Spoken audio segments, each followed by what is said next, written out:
Hello बच्चों, कैसे हो आप। मैं आशा करती हूँ कि आप सभी अच्छे होंगे और अपनी पढ़ाई कर रहे होंगे। बच्चों, हमारा जो अनुवाद का टॉपिक चल रहा है संस्कृत में, वो थोड़ा सा सभी बच्चों को कठिन लगता है। तो बच्चों, आपको मैं एक एक विभक्ति करा रही हूँ ताकि आपके सारे डाउट्स क्लियर हो जाएं। तो बच्चों, आज हमारा जो विभक्ति है वो कौन सी है? चतुर्थी विभक्ति। कौन सी है बच्चों? नोट कर लेंगे। चतुर्थी विभक्ति संप्रदान कारक। दिखाई दे रहा है बच्चों क्लियर?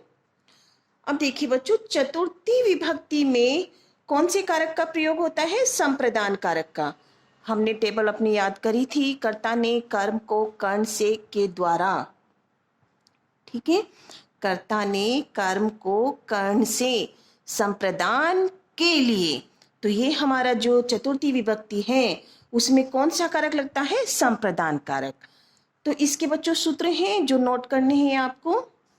सूत्र नंबर 1 है आपका कर्मणा। नोट करेंगे सभी बच्चे। कर्मणा यम्बि प्रेति से संप्रदानम। बच्चों, सूत्र आपको विशेष तौर से याद रखने हैं क्योंकि ये मैं आपको बार बार बता रही हूं कि ये 1 मार्क्स के क्वेश्चन में आते हैं आपके।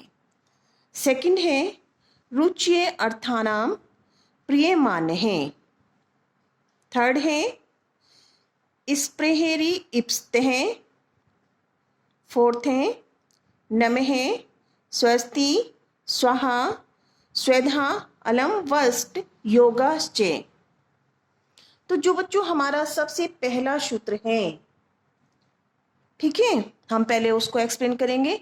इससे पहले चतुर्थी विभक्ति में हमें कौन से रूप किस प्रकार से प्रयोग करने होते हैं मैं आपको दिखा रही हूँ बेटा। जैसे हमने बच्चों राम के रूप मैंने आपको भेजे हुए हैं, आपको उन्हें लर्न करना है, लिख के रखना है अपने पास, ताकि आप फिर उसमें वो ही विकरण लगाएं, आपको पता रहे कि चतुर्थी विभक्ति में हमें क्या लगाना है। तो बच्चों देखिए, चतुर्थी विभक्ति में हमें किन वर्ड्स को प्रयोग करना होता है? चतुर्थी विभक्ति के एक वचन में क्या आता है बच्चों? रामाय। और द्विवचन में रामाभ्याम और बहुवचन में रामेभ्य। तो बच्चों आज हम इन्हीं शब्दों का प्रयोग करेंगे। कौन कौन से हैं? रामाय, रामाभ्याम, रामेभ्य। अगर एक व्यक्ति की बात हो रही है तो हमें एक वचन शब्द का प्रयोग करना है। 2 व्यक्तियों की बातें हो रही हैं तो द्विवचन का प्रयोग करना है। और अगर बहुत से व्यक्ति हैं, 2 से ज्यादा हैं, तो हमें बहुवचन शब्द का प्रयोग करना है। तो हमें किसका प्रयोग करना है? चतुर्थी विभक्ति का। तो इसलिए मैं आपको बच्चों बार बार यही रूप दिखा रही हूँ राम के, क्योंकि इससे बहुत इजीली है और इससे आपको लर्न भी हो जाएंगे। चलिए, तो हम सबसे पहले बच्चों अपना फर्स्ट वाला जो सूत्र है कौन सा है? कर्मणा यम्भि प्रेति से संप्रदानम। हम पहले इस सूत्र का अर्थ देखते हैं कि ये सूत्र हमारा क्या कहता है। बच्चों, ये है हमारा कि जब दान क्रिया के कर्म में, यानी दान क्रिया का काम हो रहा हो, तो कर्ता जिसे चाहता है, ठीक है, अर्थात वही चाहता किसे है? जिसे वो दान दे रहा है। ठीक भाई, जो व्यक्ति हमें लगता है कि भाई हम इसको, चलिए इससे हमें कुछ देना है, तो उस व्यक्ति में चतुर्थी विभक्ति का प्रयोग होगा। तो उसमें हमें कौन सा? संप्रदान कारक का प्रयोग करना होता है। ठीक है, समझ में आ रहा है बच्चों? यानी हमारा जो कर्ता है, जिसको चाहता है, भाई कुछ देना चाहता है, कुछ उसके लिए करना चाहता है, तो उस व्यक्ति में हमारा चतुर्थी विभक्ति का यानी संप्रदान कारक का प्रयोग होता है। कैसे? अनुवाद नोट करेंगे सभी बच्चे। राजा ब्राह्मण को गाय देता है। ठीक है, राजा किसको गाय दे रहा है? ब्राह्मण को। तो वो ब्राह्मण को गाय देना चाह रहा है ना, तो हमें ब्राह्मण में चतुर्थी विभक्ति यानी संप्रदान कारक का प्रयोग करना है। तो हमें बिल्कुल क्लियर है, जो वस्तु को दे रहा है वो कर्ता है, राजा कर्ता है, तो कर्ता में हमें प्रथम विभक्ति का रूप प्रयोग करना है। अब पता चल गया है ब्राह्मण को चाह रहा है, ब्राह्मण को दे रहा है, तो ब्राह्मण में चतुर्थी विभक्ति होगी। गाय ठीक है, गाय क्या है, इसमें कर्म कारक है। ठीक, तो उसमें द्वितीय विभक्ति होगी और कर्ता के अनुसार उसमें हम क्रिया का प्रयोग करेंगे जो धातु रूप होते हैं। तो राजा ब्राह्मण को गाय देता है, तो राजा को हम क्या कहते हैं, नर्प है। विप्राय, विप्र मीन्स ब्राह्मण होता है बच्चों, तो उसमें हमने आय लगा दिया। जैसे हमने रामाय वाले शब्द में देखे थे ना, राम के शब्द रूप, उसमें क्या आता है चतुर्थी विभक्ति में, रामाय। तो वैसे हमने क्या किया, विप्राय गाम ददाती। तो हमारा अनुवाद बिल्कुल सही हो जाएगा। अब सेकंड अनुवाद देखिए बच्चों, वह भिखारी को वस्त्र देता है। किसको, वह भिखारी को वस्त्र देता है। तो वह कौन है, देने वाला, कर्ता। ठीक, सर्वनाम शब्द है इसलिए वह की हमने संस्कृत लिखी से। तो भिखारी को क्या कहते हैं, भिक्षुक। तो क्या हो जाएगा, भिक्षुकाय वस्त्रम ददाती। अब जैसे बच्चों हम बहुत सारे एग्जाम्पल देखेंगे, उनको करेंगे तो हमें वो विभक्तियां, विकारक चिन्ह लगाने बहुत अच्छे से समझ में आ जाते हैं। अब जैसे माता बालक को दूध देती है या माता बालक के लिए दूध लाती है। ठीक, इस तरह से देखिए आप, सिंपल सा अनुवाद है कि माता किसके लिए काम कर रही है, बालक के लिए, बालक को देने का काम कर रही है। वो क्या दे रही है, दूध। ठीक है, तो उनको बनाना होगा आपको, जननी बालकाय दुग्धम ददाती। इस तरीके से आपके अनुवाद बन जाएंगे बच्चों। अब बेटे सेकंड देखते हैं, हमारा सेकंड नियम क्या है। सेकंड है बच्चों, रुचि अर्थानाम प्रिय मान है। रुचि अर्थानाम प्रिय मान है, अर्थात रुचि, रुचि से तो आप समझ गए होंगे, रुचि क्या होती है, रुचि होती है जिस चीज में हमारा इंटरेस्ट होगा। ठीक है बच्चों, किसका इंटरेस्ट होगा यहाँ पे, हमारा निवेदकर्ता का। ठीक है, तो रुचि अर्थ वाली जितनी भी हमारी धातुएं होती हैं उसमें चतुर्थी विभक्ति का प्रयोग होता है। ठीक, कैसे, आप बिल्कुल समझ लेंगे। जिसको कोई वस्तु अच्छी लगती है, भाई किसको अच्छी लग रही है, उस व्यक्ति में हम चतुर्थी विभक्ति का प्रयोग करेंगे, संप्रदान कारक का। कैसे, अब हम एक दो एग्जाम्पल लिख लेंगे तो उससे हमारा क्लियर हो जाएगा। बालक को दूध अच्छा लगता है। क्या ये वाक्य सही है बच्चों? मुझे लगता है बालकों को अब दूध कम पसंद है, बालकों को तो अब पिज्जा पसंद है, हैं? तो हमें ये ध्यान रखना है, बालकों को दूध ही पीना चाहिए क्योंकि वो पौष्टिक होता है, सर्वोत्तम आहार होता है। तो भाई दूध को अच्छा लगे, सभी को लगना चाहिए दूध अच्छा। बालक को दूध अच्छा लगता है, तो किसको अच्छा लग रहा है, बालक को। तो हम बालक में संप्रदान कारक यानी चतुर्थी विभक्ति का प्रयोग करेंगे। ठीक है बच्चों, तो हमने क्या किया उसमें, बालकाय दुग्धम रोचते। तो आप ध्यान रखेंगे क्या, रुचि अर्थानाम यानी रुचि वाली जितनी भी वस्तुएं होंगी उसमें जो रोचते वाले होंगे, तो जिसको वो चीज अच्छी लग रही है, जो वस्तु उसको अच्छी लग रही है, उसमें चतुर्थी विभक्ति का प्रयोग होगा। तो हमारा हो गया है, बालक को दूध अच्छा लगता है, बालकाय दुग्धम रोचते।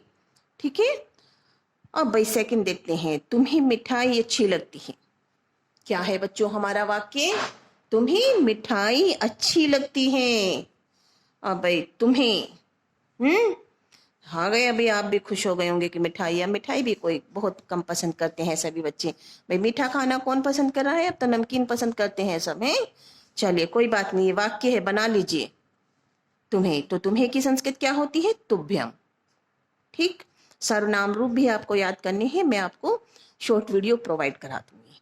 ठीक बच्चों, तो तुभ्यम मिष्ठानम रोचते, तुभ्यम मिष्ठानम रोचते, तुम्हें मिठाई अच्छी लगती है।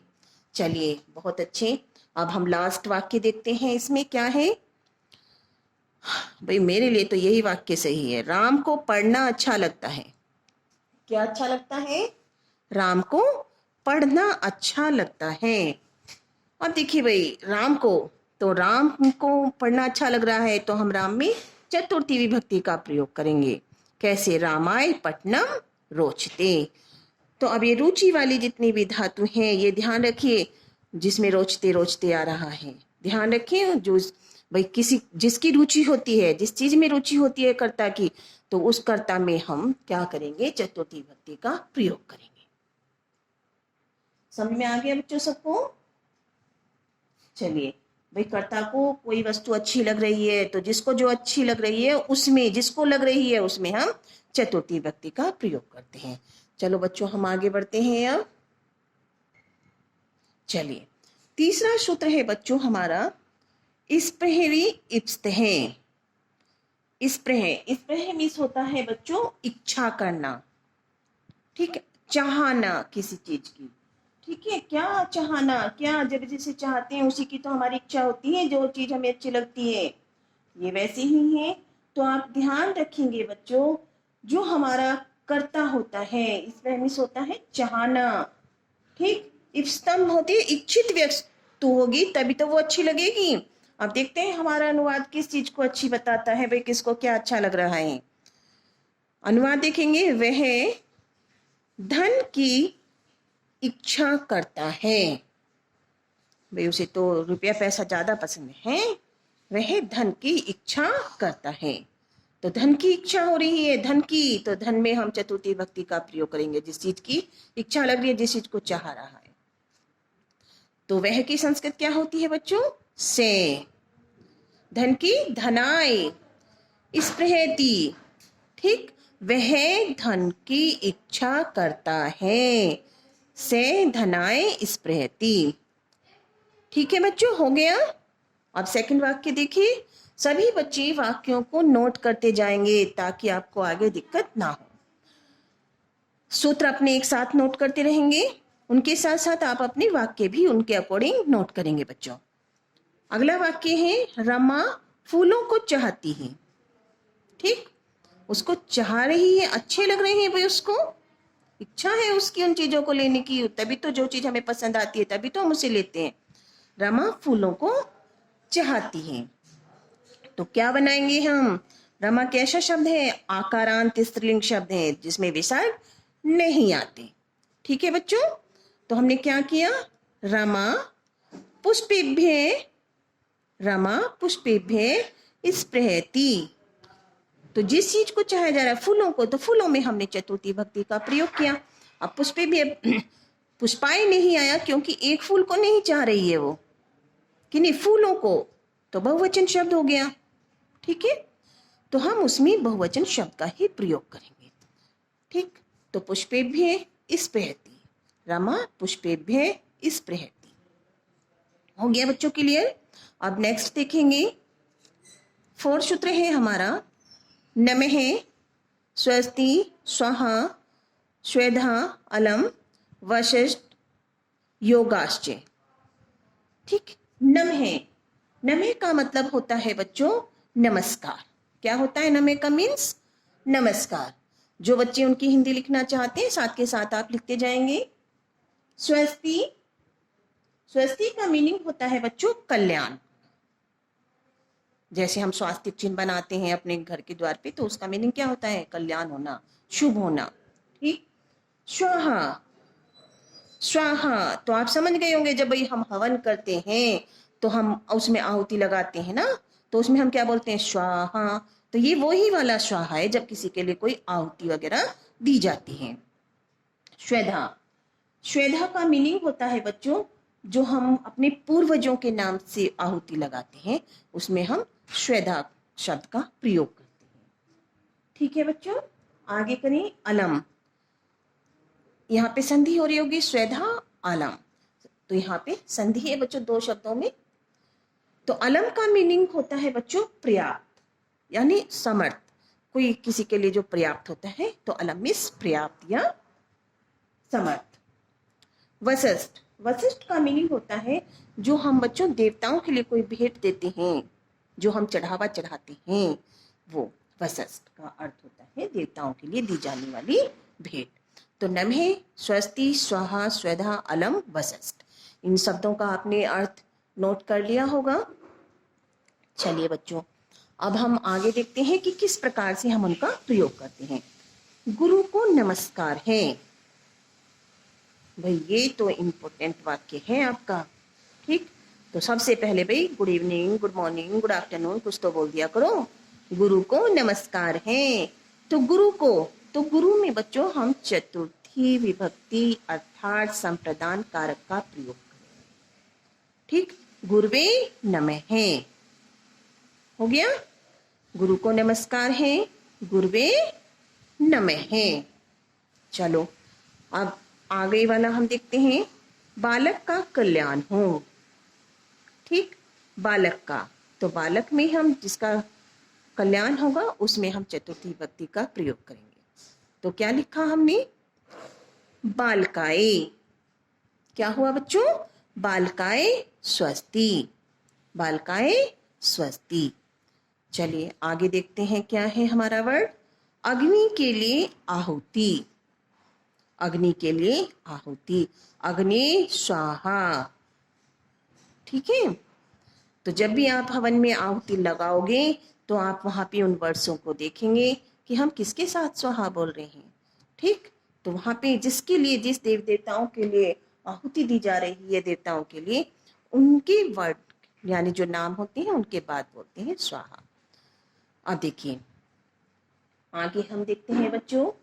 श्वेधा मैंने बताया है आपको, जो हमारे पूर्वज होते हैं उनके लिए जो आहुति दी जाती है उसमें हम श्वेधा, जिनको नोट करना है, जैसे मान लीजिए पितरों के लिए आहुति, तो पितृभ्य, क्योंकि पितृभ्य पितरों के लिए, तो बहुत सारे हमारे जो पूर्वज हैं उनके लिए है, तो पितरों श्वेधा, पितृभ्य श्वेधा यानी पितरों के लिए आहुति।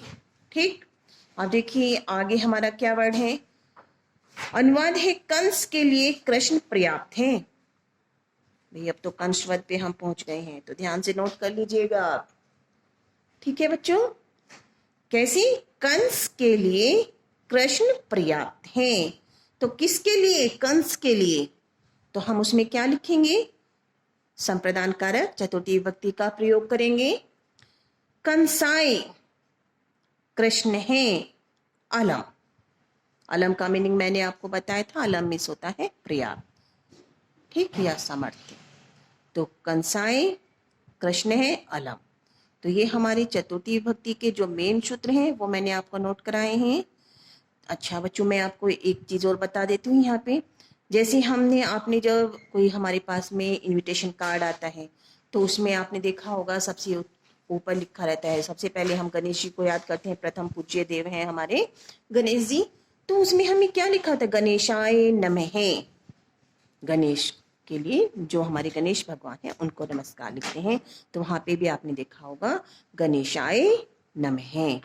तो आप इस प्रकार से आप सरल वाक्यों को ध्यान में रख करके आपको याद रहेगा कि भाई हमें नमः यानी नमस्कार है, गणेश जी को नमस्कार है। तो हमने कार्ड पे भी पढ़ा था भाई गणेशाय नमः। तो इस प्रकार से आपको अपने वाक्य लर्न रहेंगे। विभक्तियों के वर्ड्स जो सूत्र हैं, जैसे बच्चों ये है नमः, स्वस्ति, स्वाहा, स्वेधा, अलम, वसस, इस प्रहेरी, इस हैं। तो इस तरह से आपको सूत्र भी याद रखने हैं, उनमें इजी वाक्यों को याद रखिए, तो आपका जो विभक्ति है, कारक है, वो बहुत अच्छे से सरल तरीके से आपको याद रहेगा। तो मैं ये कह रही थी बच्चों आपको कि अपने अनुवाद का टॉपिक बिल्कुल क्लियर करते जाइए। जहाँ पर आपको कोई डाउट आता है तो प्लीज़ आप मुझे कमेंट बॉक्स में जा करके उसको लिखिए, ताकि मैं आपकी परेशानी को सॉल्व कर सकूं। जो भी आपके डाउट्स हों आप मुझे बताएं, तभी मैं आपकी जो डाउट्स होंगे उनको क्लियर कर पाऊँ। तो मैं आशा करती हूँ कि आप सभी को मेरे द्वारा पढ़ाया गया अच्छे से समझ में आ रहा होगा, और जिन बच्चों को अच्छा लग रहा है, समझ में आ रहा है, तो प्लीज़ आप चैनल को लाइक करें, सब्सक्राइब करें और बच्चों शेयर जरूर करें। Thank you.